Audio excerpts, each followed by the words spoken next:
Hello, I'm Tara, and welcome to Tara's Mental Calibration. This is my very first episode, and thank you for being here for it.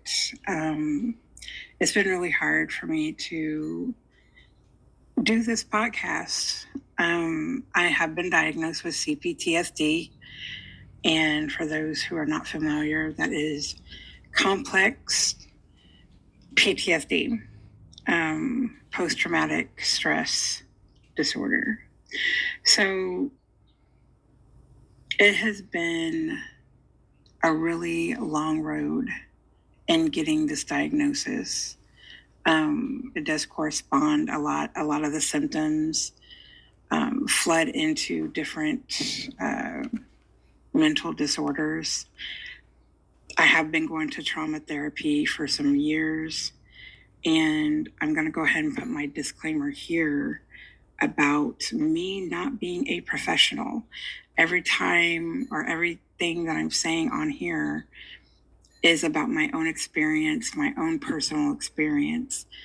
And I definitely recommend anybody who feels that they have any of these issues that I discuss to please get professional help with a licensed therapist. So I will definitely say that. I'm going to start this first episode with the difference between complex post-traumatic stress disorder with PTSD, post-traumatic stress disorder. So from how I recognize it, and feel free to Google and research things for yourself, CPTSD is from a series of traumatic events that happens back to back to back, mostly in childhood, but doesn't have to be. It's where you learn to be in fight or flight mode all the time. You learn to have your survival techniques all the time. Your adrenaline doesn't really calm down. Even when you're in calming situations, you don't really recognize it. And PTSD is more around an isolated event, like something that happened one time. Now you can have several things that happen throughout your life. Like I'm just going to use this as an example. Let's say you got PTSD from a car door slamming, and then later on you got PTSD from turning on a flashlight. Like those are two isolated particular events. But CPTSD is about a series of events of, it can go along with sexual abuse. Let me go ahead and enter in my trigger warnings here. Everything I talk about could trigger some people. So it can be like sexual abuse, and then it turns right around into physical abuse, and then turns right around into mental abuse. So it's like one thing doesn't really end. It goes straight into something else. And so there's no way, especially a child, that can, it's almost like you're constantly getting hit with no break in between to heal from the first hit. You're just constantly getting hit with traumatic events. And that, in a nutshell, has been my case. It does mean something different for everybody. So just please keep that in mind.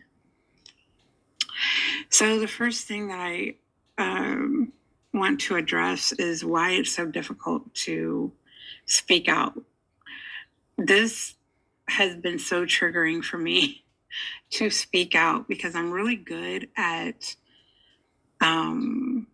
encouraging other people. I'm really good at telling them what they need to do in their own lives. I do mine behind the scenes. And a lot of people don't know my story as to what happened to me or what went on with me. They think that I just know what to say and what to do because I'm just that smart. No, I'm not that smart. It's just that things have happened to me that I've had to live in survival mode in order for me to get to resolutions on my own. And, you know, I have had a lot of family members, friends that knew what was going on with me as a child. And I wasn't allowed to speak out. I wasn't allowed to tell anybody what happened in my home growing up. I was always put in a fear-based mentality um, to even speak out. So me doing it as an adult and trying to break free from these chains, break free from these ideas that my parents and my family had. What is it that is called? Rules to live by. The rules to live by is basically rules that are set upon you that you don't necessarily agree with, but it's something that you learned. So you think that that's the way it's supposed to be. So rules to live by in my home growing up was you don't tell anybody what's going on in our home, because if you do, something painful is going to happen either to you or to me, and when I say to me, like my parents would tell me this, either something's going to happen bad to you or something bad is going to happen to me as your parent, and that's going to be your fault. It was never there. They never were accountable for what they did. It was always, I'm not bad for what I did. You're bad for telling on me. And so as an adult, I have had to break free, and it's really difficult to do this. I've had to break free from my family. It's been really painful to do that. And it's really difficult for me to even talk about this now. But I had to realize that, I used to get the advice from my mom to think about something else. Don't think about it. It doesn't hurt. Or go make yourself busy. Go help somebody else so you don't have to think about your problems. Anytime I tried to address something in my life to my mom, it was always, I was always accused of being angry and judgmental. And I could never talk about the sexual abuse. I could never talk about the physical abuse. I could never talk about what was going on because it made her feel shame. And if I made her feel shame, then it got turned around on me for being a bad person. It was the same thing with my father. So when, like, even now, talking about my past is very difficult to do, but I'm here doing it. And just little by little, step by step. And I had to realize that, fixing my life doesn't mean to erase my past. I wanted to erase my past. I wanted to forget about the things that happened. Sometimes I still do. Sometimes I get flashbacks and I don't know where they came from. And I wonder how did I not remember that? Like the trauma that comes with it, I don't think people really understand unless they live it. And, I know that when I have doubts and when I have insecurities, that is a signal to show myself what I need to address within myself. Like if it feels like I shouldn't be looking at it, I know that it's something that I need to look at. And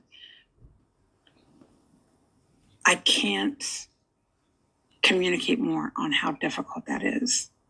So the way that I have dealt with these things as they come up, meditation is a lifesaver for me. And I was not a person who did meditation at first. I had to condition myself 5 minutes at a time, guided meditation. I still can't meditate on my own without guidance. And I look at other people who do it, who don't use a guide, and I'm like, how do you not go to sleep? How do you not think about everything else except what you're focused on? I have the mind that it scatters everywhere. It ping pongs, and it's always busy. I'm always exhausted. I'm always tired, mentally tired. Like I'm always mentally exhausted. And meditation, it's a time for me to rest and get guidance from somebody else, because I have not received that kind of guidance. Growing up, I've had to realize in the state of where I'm at now. I'm 52 years old. Well, I'm going to be in August, 52. And I'm just now learning that I have never had guidance. And I've always guided other people. I've always had to be the parent. So it's very relaxing to me when something else takes over for a minute, when I don't have to make a decision, when I don't, I give myself that grace that if I can't have it in everyday life, because life doesn't stop, right? So I can't have it in everyday life where everybody makes decisions for me. So I can put 20 minutes to the side where I just lay there and let guided meditation take place. It can tell me what to do all day long. And it just really helps me gain my composure in some things.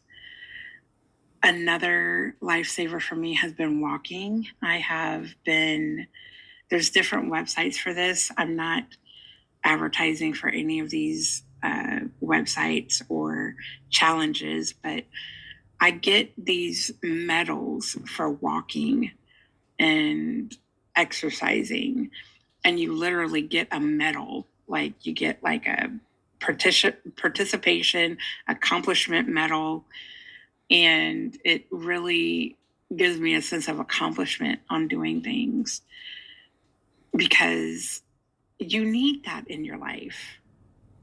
You need that in your life. And it may seem really small, but it actually is bigger than you think. People with CPTSD has a very low self-esteem and thinking that they can't accomplish anything for themselves. And there's a sense of shame around that. And it can keep us from trying new things, or keep us from getting out of our shell, or keep us from moving forward in things. Like for myself, I was raised in believing that I can't win. My dad used to tell me, nobody likes a winner. I was that type of child that I would win. I like to do things, and I like to do them well. And if my dad was trying to show me something and I did it better than him, then he would come out and tell me, nobody likes a winner. And with me being so young and influenced by him, I wanted his acceptance. I wanted him to love me. So I would water myself down to make him feel better, and I would let him win. And in turn, I realized I started telling myself, I can't win. I realized I started dating people who did the same thing to me. Like as I got older, they didn't like it when I won. They would throw a fit, you know. They would get mad at me if I won at something. And I would water down and I would become second place just to keep the peace. I didn't need the win. I didn't need it to know that I was good. I didn't need it to prove anything to anybody. So I felt like if you don't need it, Tara, then just take a step back and let them win and let them feel good about themselves because you don't need it. And that kind of mentality, you do it enough, you start believing that that's how things are supposed to be. And I would get love and acceptance for that, making other people feel good. I would get that kind of love and acceptance. And I then realized that I stopped trying to win. And I felt like if I can't win, well, at least let me help you win. Because I'm not allowed to win. I'm not going to be loved if I win. I'm not going to be accepted if I win. Because these are the types of people that I was raised around, and these are the types of people that I knew. So I would seek those types of people out in my adult relationships. And, I had to recognize that within myself. I am in a very uncomfortable, vulnerable place here because I'm getting ready to go back to college. I am doing this podcast, and it's just for me.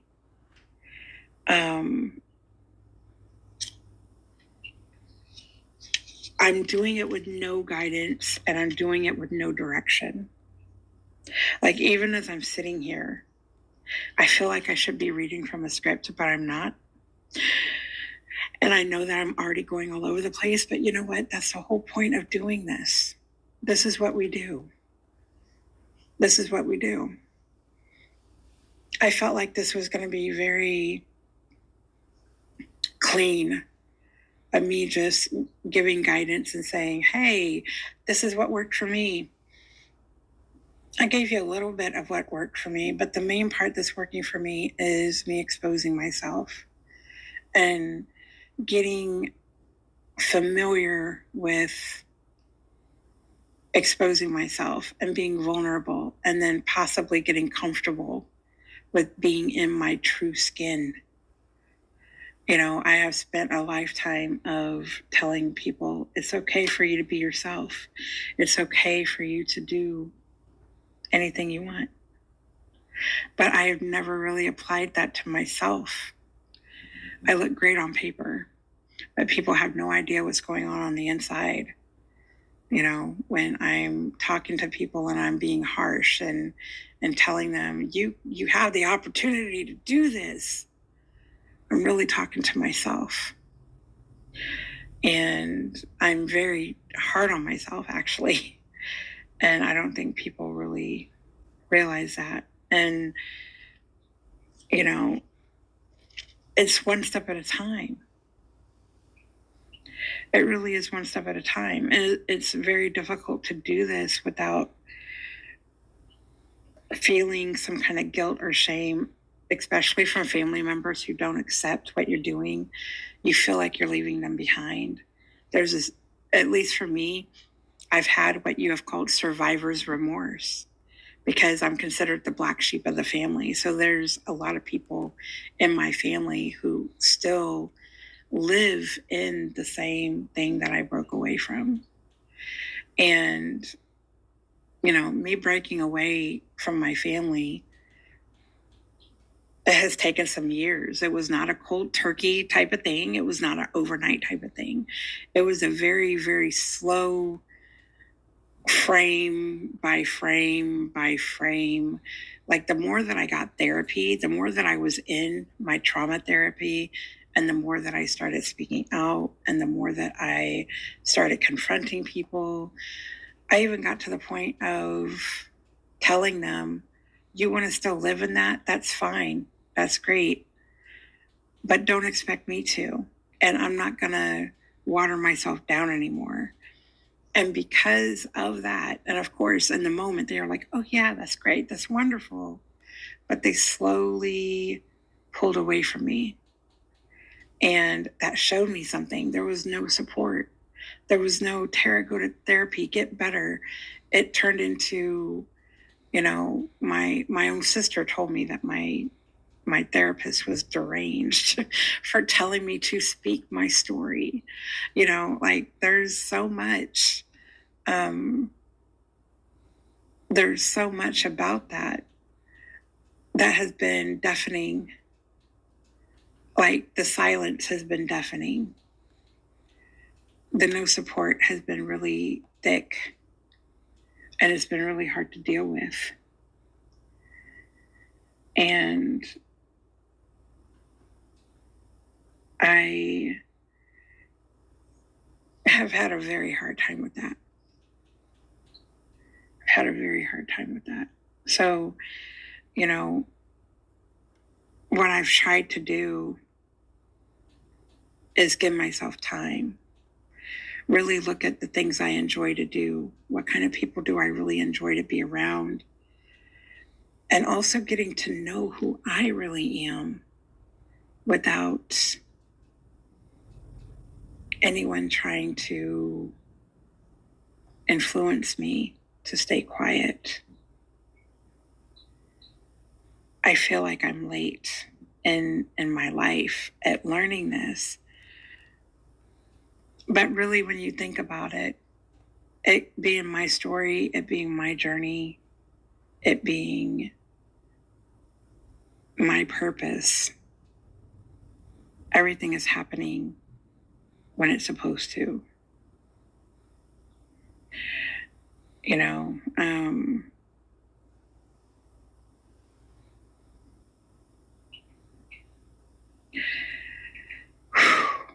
It's just hard. It's hard to talk about. I'm really proud of myself for this first episode. I'm going to go ahead and close it out. I want to tell you thank you so much for listening. And I am going to be back next Sunday. If you have anything that you want to email, if you have any suggestions, or if you have a topic that has to do with CPTSD or anything else that you may be going through, I do have an email. It is Tara's calibration. I'm sorry, I already messed that up. Tara's mental calibration at gmail.com. So feel free to email me there if you would like to. And I am sending you all the love. And be good to yourself. Be good to yourself. And know that there are people out there who are wanting to be supported.